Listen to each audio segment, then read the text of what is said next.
ಆಸಿಡ್ನ ಆಕ್ರಮಣ ನಡೆದಂಥದ್ದು. ಎಂದೂ ಸಹ ನನಗೆ ತೊಂದರೆ ಆಯಿತು, ನನಗೆ ಈ ರೀತಿ ಆಗಿದೆ ಅಂತಕ್ಕಂಥದ್ದು ನಾನು ನೋವು ಪಡಲೇ ಇಲ್ಲ. ಅವರು ಧೈರ್ಯವಾಗಿ ಎದುರಿಸಿದ್ರು. ಡಾಕ್ಟರ್ ಮಂಜುನಾಥ್ ಅವರು ಹೇಳಿದಂಥ ರೀತಿಯಲ್ಲಿ ಎಲ್ಲಿ ಅವ್ರ ಮನೆಗೆ ಬಂದ ಮೇಲೆ ಆ ಕರಡಿನಲ್ಲಿ ಅವ್ರ ಮುಖ ನೋಡಿದ್ರೆ ಅವರ ಮಾನಸಿಕವಾಗಿ ಏನು ಕಷ್ಟ ಅನುಭವಿಸ್ಬೋದು ಅಂತಕ್ಕಂಥ ಇವರೆಲ್ಲ ಅವ್ರ ಮುಖ ನೋಡಬಾರ್ದು ಅಂತಕ್ಕಂಥದ್ದಕ್ಕೇನು ಆ ಮಿರರ್ ಮೇಲೆ ಪೇಪರ್ಗಳು ನಡೆಸಿದ್ರು, ಅದನ್ನೆಲ್ಲ ತೆಗೆಸಿದ್ರು. ಅವರೇ ಕೊನೆ ಹಂತದಲ್ಲಿ ಇನ್ನೊಂದು ರೀತಿ ನೋವು ಅನುಭವಿಸಿದ್ದಾರೆ. ಅದಕ್ಕೆ ರಾಜಕೀಯ ಇದೆ ಅಂತ ನನಗೆ ನೋವಿನಿಂದ ಹೇಳ್ತೀನಿ. ಇನ್ನೂ ಬಹುಶಃ 5-6 ವರ್ಷ ನಮ್ಮ ಜೊತೆಲಿರೋರು ಈ ರಾಜಕೀಯದ ಕುತಂತ್ರದಲ್ಲೇ ನಡೆದಿರ್ತಕ್ಕಂಥ ಒಂದು ತಾಯಿಗೆ ನೋವಿದೆಯಲ್ಲ, ಹಿಂದೆ ಇದ್ದರೆ ಇಷ್ಟು ಬೇಗ ಅವ್ರು ನಮ್ಮನ್ನು ಅಗಲಿ ಹೋಗ್ತಿರ್ಲಿಲ್ಲ. ನಾನು ಯಾರು ಅನ್ಯತಾ ಭಾವಿಸಬೇಡಿ. ಈ ಕುಟುಂಬ ಲಕ್ಷಾಂತರ ಜನಕ್ಕೆ ಬದುಕಲಿಕ್ಕೆ ದಾರಿ ತೋರಿಸಿರ್ತಕ್ಕಂಥ ಕುಟುಂಬ ದೇವೇಗೌಡರ ರಾಜಕಾರಣದಲ್ಲಿ ಸುಮಾರು 62ನೇ ಇಸ್ವಿಯಿಂದ ಅವ್ರು ನಡ್ಕೊಂಬಂದಂಥ ರೀತಿ ಇದೆಯಲ್ಲ, ಅಲ್ವಾ, ಲಕ್ಷಾಂತರ ಕುಟುಂಬಗಳಿಗೆ ನೆರಳಾಗಿ ಬದುಕಿದ್ದಾರೆ. ಇವತ್ತು ಅವರ ಮಕ್ಕಳಾಗಿ ನಾವು ಸಹ ನಮಗೇನು ಅವ್ರು ಹೇಳ್ಕೊಟ್ಟಿದ್ದಾರೆ, ಅವ್ರು ಹೇಳ್ಕೊಟ್ಟಿರ್ತಕ್ಕಂಥ ಮಾರ್ಗದಲ್ಲೇ ಯಾರೇ ಕಷ್ಟ ಅಂತ ಬಂದರು ಇವತ್ತು ಏನಾದರೂ ನಮ್ಮ ಕೈಲಿ ಇರಲಿ ಇಲ್ಲದೆ ಹೋಗಲಿ,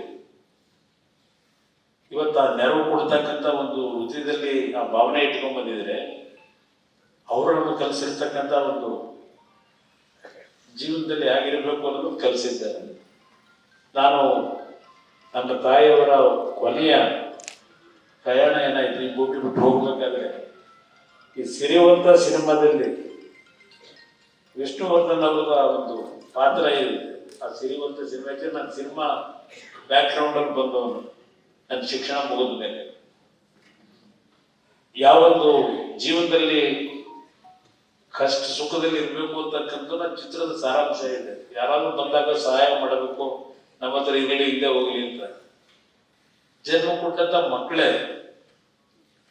ಆ ಒಂದು ಗೌರವ ಬದುಕ್ತಾ ಇದ್ದಂತ ಒಂದು ಆ ತಂದೆ ಪಾತ್ರ ಏನಿದೆ, ಅವರ ಬದುಕಿಗೆ ಸಾಲ ಮಾಡುವಂತೇಳಿ ಸಾಲ ಮಾಡಿಸಿ ಆ ಹೃದಯಾಘಾತದಲ್ಲಿ ತೀರ್ಕೊಂಡು ಹೋದಾಗ ಇದೇನೋ ಬರ್ತಾರಲ್ಲ, ಮಂಜುನಾಥ್ ಅವರು ಸ್ವರ್ಗದ ಬಾಗಲ ಕಥೆ ಹೇಳ್ತಾ ಇದ್ರು.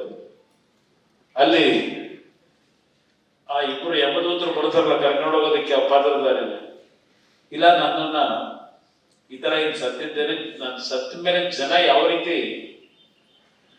ನನ್ನನ್ನು ಕಳಿಸ್ಬೋದು, ನನ್ನ ಬಗ್ಗೆ ಪ್ರೀತಿ ತೋರಿಸ್ಬೋದು ನೋಡಬೇಕಲ್ಲ ಅಂತೇಳಿ ಯಮದೂತರಿಗೆ ಹೇಳಿ ಆ ಜನಗಳ ಭಾವನೆಯನ್ನ ನೋಡಬೇಕು ಅಂತಕ್ಕಂಥ ಆ ಸನ್ನಿವೇಶ ಇದೆಯಲ್ಲ, ನನಗೆ ನಮ್ಮ ತಾಯಿಯ ಅಗಲಿಕೆ ಏನಿದೆ, ಅವರ ಮರಣ ವಾರ್ತೆಯನ್ನು ಕೇಳದಂತ ಕ್ಷಣದಿಂದ ನಮ್ಮ 14 ಮನೆಯಲ್ಲಿ ನಮ್ಮ ತಂಗಿ ಮನೆಯಲ್ಲಿ ಅವರು ಇದ್ರು, ಅವರ ಜೀವನ ಕಳೆದಿದ್ದಾರೆ. ಅವತ್ತು ರಾತ್ರಿ 8 ಗಂಟೆಯಿಂದ ಪ್ರಾರಂಭ ಆಗಿ ಮಾರನೇ ದಿನ 12 ಗಂಟೆವರೆಗೆ ಬಂದಂತ ಜನ. ಅದ್ರ ಜೊತೆಗೆ ಅಲ್ಲಿಂದ ಹೊರಟ ನಂತರ ಅವರು ಅವರ ಜನ್ಮಸ್ಥಳಕ್ಕೆ ಆ ಭೂಮಿ ಹೋಗ್ತಕ್ಕಂಥದ್ದಕ್ಕೆ ಹೋದಂತ 17 ಗಂಟೆಯ ಪ್ರಯಾಣ.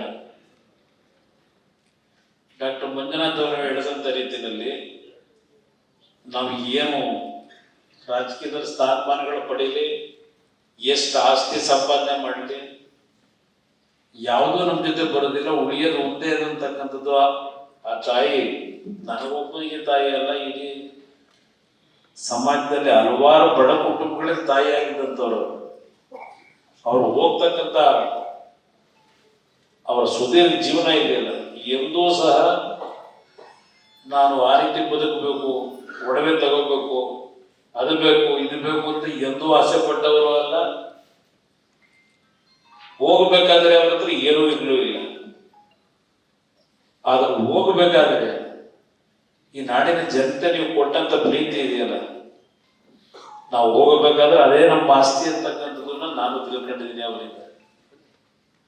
ಇವತ್ತು ಇಷ್ಟು ತಡವಾದರೂ ತಾವೆಲ್ಲ ಬಂದು ಅವರ ಒಂದು ಆತ್ಮಕ್ಕೆ ಶಾಂತಿ ಕೋರ್ಲಿಕ್ಕೆ ಏನ್ ಬಂದಿದ್ದೀರಿ. ಇವತ್ತು ಒಂದು ಮಾತು ಹೇಳ್ತೀನಿ, ನಮ್ಮ ಅಕ್ಕ ಅವ್ರು ನಿಮ್ಮ ಹೆಸರು ಗೊತ್ತಾಗಲ್ಲ, ನಳಿನಿ ವೆಂಕಟಪ್ಪ ಅವ್ರು ಹೇಳಿದ್ರು, ಅವರ ಹೆಸರಿನಲ್ಲಿ ಕೆಲವು ಶಾಶ್ವತವಾದಂಥ ರೀತಿಯಲ್ಲಿ ಕೆಲವು ಯೋಜನೆಗಳನ್ನ ಅನುಷ್ಠಾನಕ್ಕೆ ತರಬೇಕು. ಅವರು ಬರೀ ಸಾಮಾನ್ಯ ಮಹಿಳೆ, ಒಂದು ಹಳ್ಳಿಯಿಂದ ಬಂದಂತ ಒಬ್ಬ ಸಾಮಾನ್ಯ ಮಹಿಳೆ ಅಂತಕ್ಕಂಥದ್ದು ನಮ್ಮಲ್ಲಿ ಇಲ್ಲ. ನನ್ನಲ್ಲಿ